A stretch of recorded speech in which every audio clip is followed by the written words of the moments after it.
Typically speaking, business laptops are kind of boring, but that's all changing lately. Take, for instance, the HP EliteBook x360. As the name implies, it borrows a lot from the Spectre line, and even though I'm not an enterprise, I like it a lot. Here's why.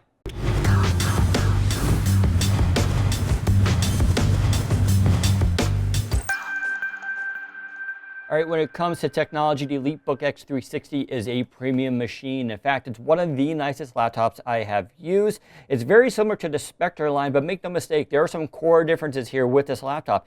And to be honest, a lot of them are really nice changes that I wouldn't mind seeing in the Spectre line. Let's take a look at the display. First of all, this is a 13-inch Full HD display. There will be a 4K version that will be appearing later, I believe in April. That's also a really nice panel. You get some pretty thin bezels here on the side, but definitely not the thinnest ones. The Spectres are actually slightly thinner. There are also bezels on the top and bottom. Now, that's not a big deal here on top because you do get a 720p web camera. It's not a great web camera, but it does the job. You also get dual IR lenses up there for Windows Hello and Bio authentication, which is always a nice touch. And those thicker bezels actually help when you're using this as a tablet. Display is pretty good. It gets 96% sRGB when we ran our calibration on it. The 4K, I'm not really too sure, but it may be similar to the Spectre line. We'll have to see. And perhaps the killer feature of the EliteBook is going to be HP SureView. Have you ever been in a coffee store on an airplane looking at a sensitive document or your bank account? Worried about onlookers? No worries. With the full HD version, there's an option for SureView. And what it does is it allows you to hit the F2 button. It's going to partially obscure your display so that onlookers can't do what's called visual hacking. They just don't see anything. It looks white and washed out. But to you, you can, of course, continue your work. Very impressive technology. We'll be doing a deeper dive on it in the coming weeks, so stay tuned to this channel for it. Now, when it comes to the CPU, this is running an Intel Core i7-7600U. That's actually really interesting because the Spectre line has a 7500U. All that means is this processor is actually clocked slightly higher, both for its base frequency and turbo. That's actually really nice. You also get some vPro technology in there. That's for Intel and specifically businesses and remote management. Really important stuff. If you're a consumer, it doesn't matter. Really good processor, dual-core Kaby Lake. You get 16 gigs of RAM, 512 gigs of storage. Really good performance for all of those. You can get a SATA 3 drive, which will save you some money, but don't forget the performance is not nearly as good as the PCIe version. Let's talk a little bit about this keyboard. If you have noticed, it does not look like the Spectre's keyboard, which is really interesting. This one is actually pretty different. It actually reminds me very much of a MacBook Pro from 2015. In fact, between the design and the way the keys travel, it feels very much like a Mac. And that's actually a really good thing because ironically, Apple has changed their keyboard to their new Butterfly switch. A lot of people don't actually like. This keyboard is really fantastic though. The travel is really good. It's kind of stiff, but it's very consistent, which is a really nice thing. I think HP's been absolutely nailing keyboards lately, and this one carries over. Being a business laptop, they did change some of the top keys here, which is really interesting. So you do get hang-up keys for video conferencing. Now, that only works with Skype Business and not the Skype UWP app, but still kind of interesting. You can also mute your microphone with one touch, which is pretty helpful, but not very consumer-facing features. Obviously, this is built for the mobile office, and they work very well. The keys are also backlit, and being that these are black keys, the backlighting shows very well with it, so you get a really good contrast. If you notice on the Silver Spectre, they use silver keys and you have that issue with the backlight. Let's take a look here at the lower half of the keyboard deck, and you do have a trackpad, which is really nice in size. It's not as elongated as the Spectre, which always looked a little weird, so this is a little bit more normal looking. Now, this trackpad is precision. I'm so excited about that. It works very well. You do get a little drop off here, which is really nice because it allows you to feel the edges of the trackpad when using it. It's smooth and glass, just a really excellent design.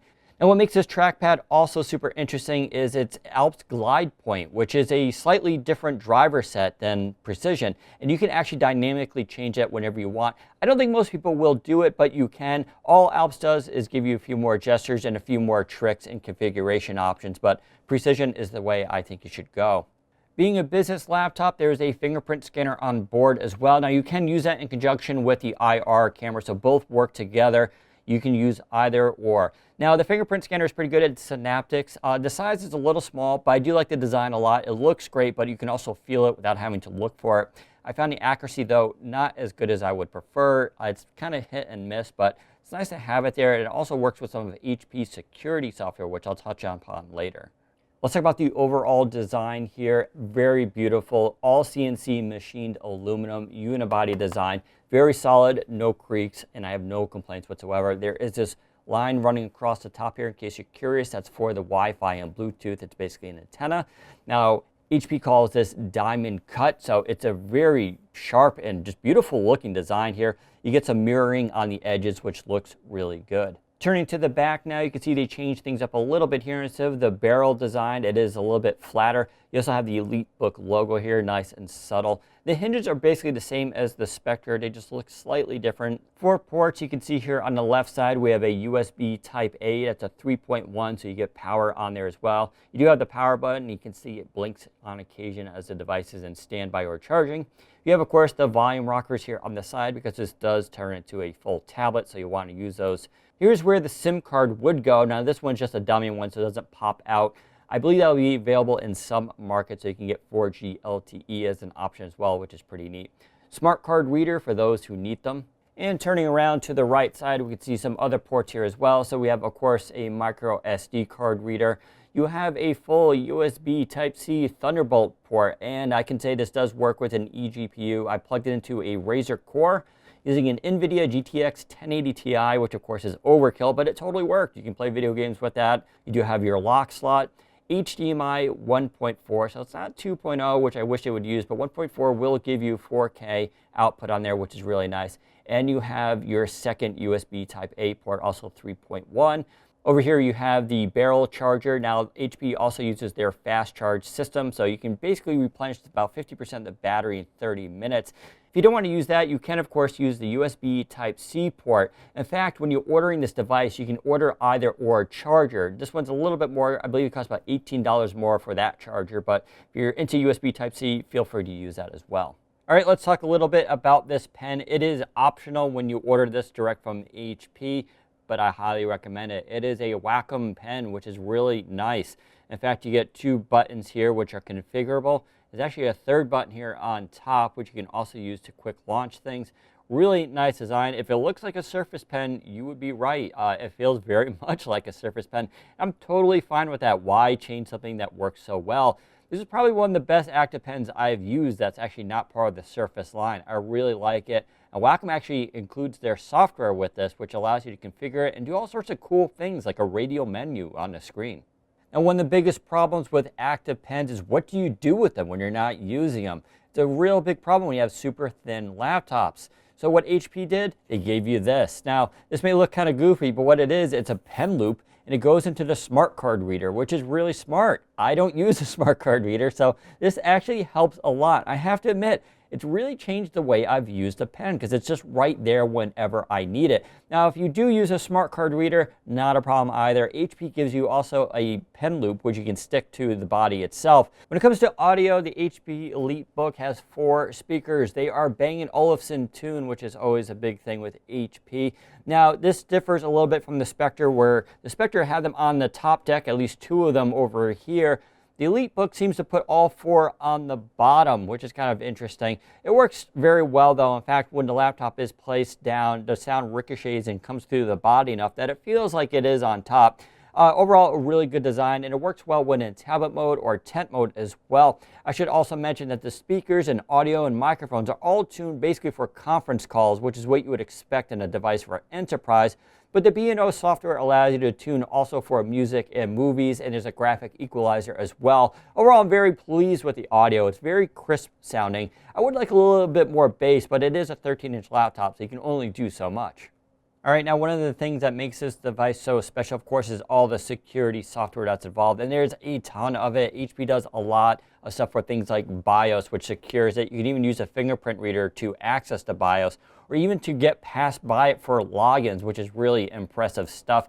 That is all done here through the HP Client Security app, which is pretty robust. You can do things like manage your Bluetooth to turn it off, manage your virtual cards. There's an HP Spare Key, which is another way to log into the system. You can even override Windows Hello if you don't prefer to use it, but even HP says Windows Hello is good enough for enterprise and business, and they recommend using it. Now, while enterprise security and management stuff may be kind of boring, this app is actually really interesting. It is called HP WorkWise. It's available on iOS, Android, and yes, will be coming to Windows 10 Mobile later.